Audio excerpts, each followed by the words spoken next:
자, 이번 영상은 거듭 제곱근에 관한 이야기입니다. 거듭 제곱근.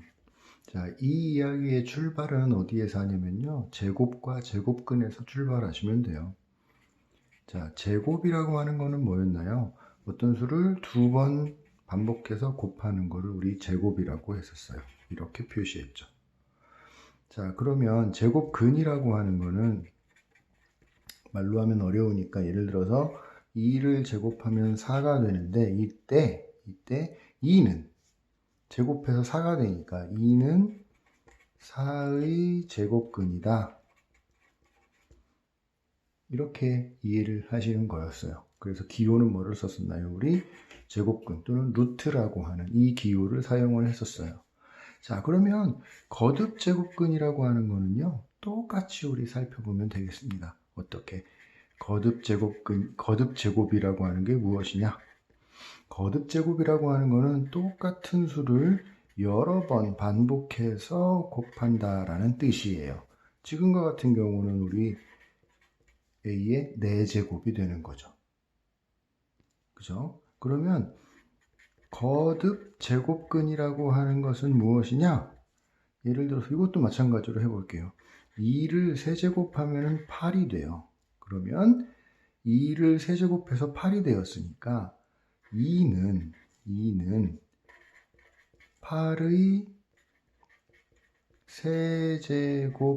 세제곱근이다. 이렇게 이야기를 한다라는 거예요. 일반화시키면은요. 어떤 수 x를 n제곱 했더니 a라는 수가 나왔다. 그러면 이 x는 a의 n제곱근이다. 이렇게 이야기를 한다라는 것입니다. 어렵지 않죠? 자, 그러면 마찬가지예요. 우리 제곱근 기호를 썼듯이 우리 거듭 제곱근을 표시하는 것도 아주 유사하게 사용합니다. 루트라는 기호를 사용하는데요. 이 앞에 요 위치에다가 작은 숫자로 거듭 제곱을 몇 번 하는 건지 몇 번 했을 때에 요 안에 있는 숫자가 나오는지 그것만 우리 표시를 해주면 된다는 이야기예요. 예를 들면 이렇게 쓴다라는 겁니다. 이게 무슨 이야기냐면요. 세제곱을 했더니 8이 되는 수라는 뜻이에요. 세제곱을 했더니 8이 되는 수. 이게 뭐겠어요? 2죠. 2. 이렇게 우리 거듭 제곱근을 표시한다라는 거예요. 이것도 마찬가지로 일반화를 시키면요. 이렇게 쓸 수 있어요. 그러면 이거는 어떤 의미냐?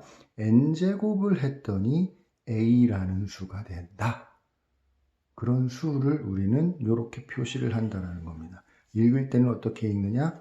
n제곱근 a 이렇게 읽습니다. n제곱근 a다. 이 말은 무엇이냐? 어떤 수를 n제곱하면 a라는 수가 된다. 이게 우리 거듭 제곱근이라는 이야기예요. 자, 여러분 거듭 제곱근 이해하는데 그렇게 어렵지 않으시죠?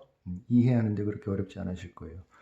거듭 제곱했을 때 어떤 수가 되면 그 거듭 제곱하는 수를 우리는 n제곱근이다. 이렇게 이야기를 한다라는 겁니다. 거듭 제곱근 무슨 뜻인지 이해하셨죠? 자, 그러면 오늘 영상은 여기서 마치고요. 다음 시간에 또 다른 영상으로 찾아뵙겠습니다. 감사합니다.